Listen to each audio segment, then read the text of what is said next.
வணக்கம் நேயர்களே, உணவு அமிர்தம் நிகழ்ச்சிக்கு உங்களை வரவேற்கிறோம். நாம இந்த வாரம் முழுக்கவே நம்ம நிகழ்ச்சியில காய் கனி சாறு வகைகள் பார்த்துட்டு இருக்கோம். இன்னைக்கு நம்ம எதை பேஸ் பண்ணி இன்னைக்கு சாறு எடுக்க போறோம்னு நம்ம டாக்டர்கிட்ட கேட்டு தெரிஞ்சுக்கலாம் வாங்க. இன்றைக்கி வந்து பழம் வச்சு தான் பண்ண போகிறோம். அதுவும் 2 பழங்களை சேர்த்து ஒரு சாறு பண்ணிட்டோம் அப்படின்னாச்சுன்னா அது ரொம்ப புதுமையாகவும் இருக்கும். அதே மாதிரி அவங்களுக்கு உடல் நலத்துக்கும் பலமுள்ளதாக இருக்கும் அப்படிங்கிறதுனால பண்ணியிருக்கோம். மாம்பழம், அத்திப்பழம், வேறு ஒன்றுமே கிடையாது. மாம்பழ சாறு எடுக்கிறோம். அத்திப்பழத்தை நம்ம வந்து அப்படியே ஃப்ரெஷ்ஷாக இருந்தாலும் போட்டு அரைக்கலாம். ஆனால் நம்ம இப்போ செய்ய போகிறது என்னென்னா ட்ரை அத்தின்னு சொல்லிட்டு கடைகளில் வந்து பாடம் பண்ணி வச்சுருப்பாங்க இல்லையா, அதை நல்லா அரைச்சி கூழ் மாதிரி ஆக்கி இதோட கலந்து அது பழச்சாறு மாதிரி கொடுத்துட போகிறோம். அவ்வளோதான். ரொம்ப இன்ட்ரெஸ்டிங்காக இருக்கட்டும். ஏன்னா இது வேறு நல்ல சீசன் வேறு, இது கரெக்டாக மாம்பழம் சீசன் நம்ம கண்டிப்பாக கிடைக்கும். இல்லைனா கிடைக்கவே கிடைக்காது, ரொம்ப கஷ்டப்பட்டு தேடி வாங்கணும். நிச்சயமாக மாம்பழம் அவைலபிளாக இருக்கும். அத்திப்பழம் வந்து நமக்கு பழமாக இப்போ கிடைக்கிது ஆக்சுவலாக கடையில், அதையும் யூஸ் பண்ணலாமா? பழமாக இருந்தால் அப்படியும் யூஸ் பண்ணிக்கலாம். பழமாக கிடைச்சுன்னா அதுவும் யூஸ் பண்ணிக்கலாம்.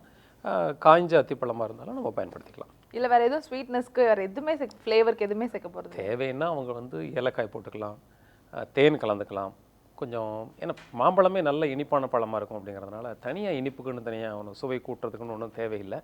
தேவையானா கொஞ்சம் ஏலக்காய் பொடியும் அல்லது இன்னும் கொஞ்சம் தேனும் சேர்த்துக்கலாம்.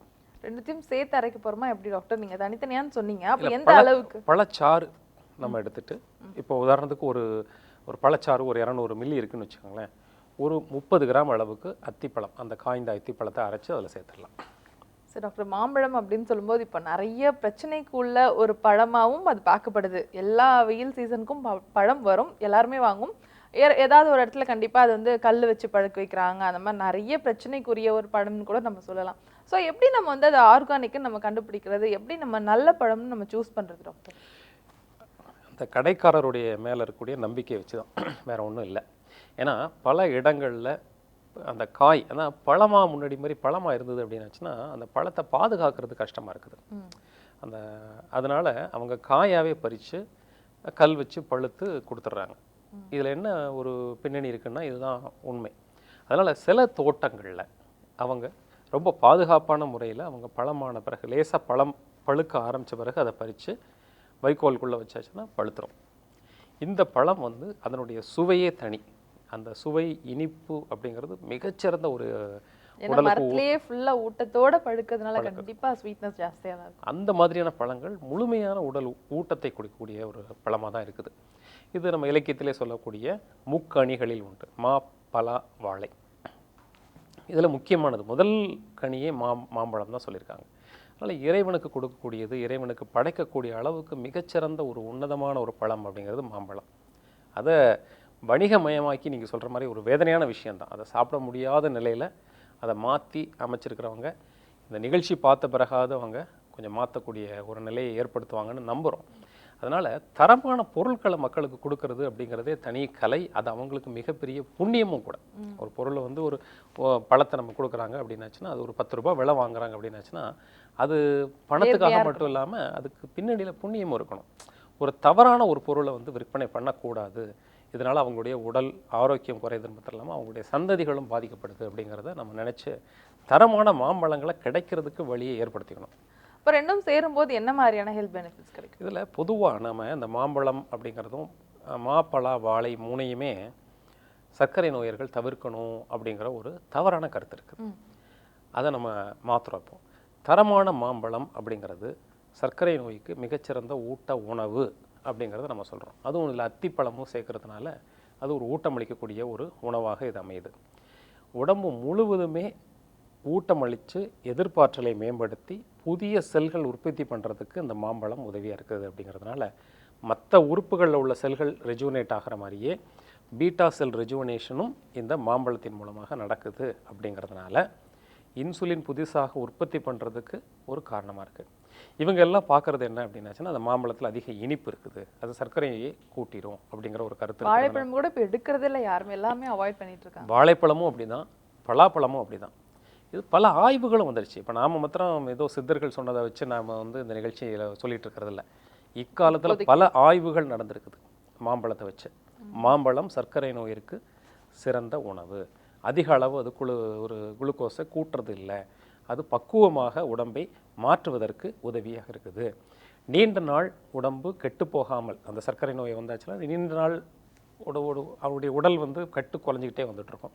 அந்த கட்டுக்கோப்பாக பாதுகாக்கிறதுக்கு இந்த மாங்கனி உதவியாக இருக்குது அப்படிங்கிற கருத்தெல்லாம் சொல்லுது. இதை தாண்டி என்ன அப்படின்னாச்சுன்னா கண் ஒளிக்கு உதவியாக இருக்குது. இந்த கண்ணினுடைய ரெட்டினா, கண் நரம்புகள், அந்த கண் நரம்புகளிலிருந்து பின்னணியாக போய் மூளைக்கு செல்லக்கூடிய அந்த பகுதி எல்லாமே பலப்படுத்தக்கூடிய ஆற்றல் இந்த மாங்கனிக்கு உண்டு.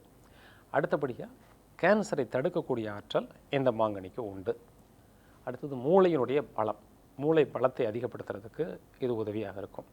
மூளை பலம் அதிகமாகிறதோடு மாத்திரம் இல்லாமல் நினைவாற்றலை கூட்டி ஒரு சிறந்த புத்தி கூர்மையோடு குழந்தைகள் படிக்கிறதுக்கு உதவியாக இருக்கும். ஏப்ரல் மே மாதத்தில் நிறைய கிடைக்கக்கூடிய மாம்பழங்களை எவ்வளோ வேணாலும் குழந்தைங்கள சாப்பிட சொல்லுங்கள். சாப்பிட்டாச்சுன்னா அவங்க ஆண்டு முழுவதும் இந்த சீசனில் சாப்பிடக்கூடிய 2 மாதம் சாப்பிடக்கூடிய அந்த மாம்பழம் ஆண்டு முழுவதும் மிகச்சிறந்த ஒரு புத்தி கூர்மையோடு அந்த குழந்தைகள் செயல்படுறதுக்கு இந்த மாம்பழம் உதவியாக இருக்கும்.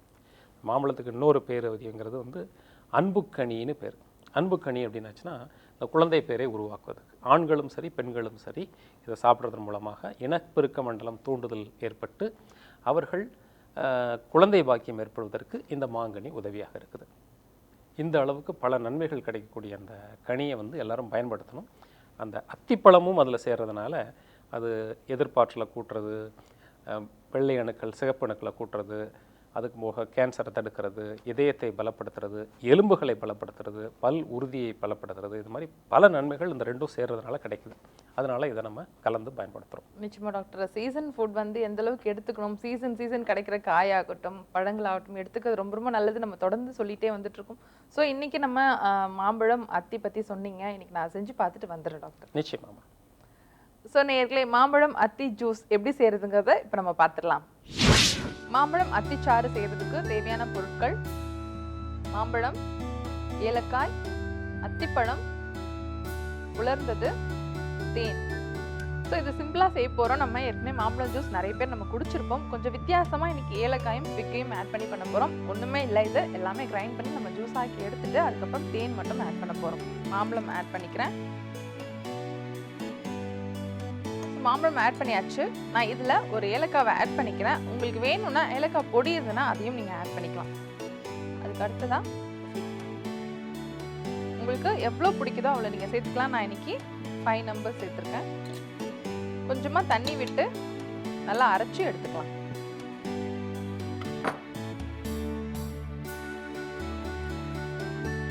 மாம்பழம் ஆகட்டும் ஃபிக் ஆகட்டும் ரெண்டுமே நல்லா இனிப்பாக இருக்கும்.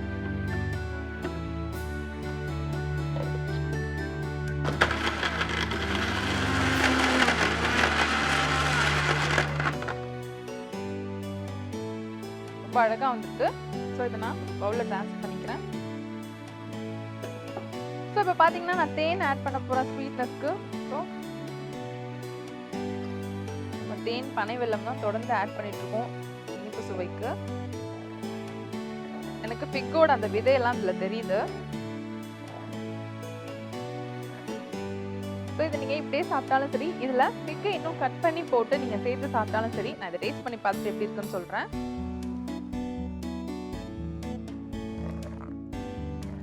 சூப்பராக இருக்கு, பயங்கர டேஸ்டியாக இருக்கு. ஹனியும் அது மட்டும் இல்லாமல் மாம்பழம் சாதாரணமாகவே நமக்கு சாப்பிட ரொம்ப ரொம்ப பிடிக்கும்.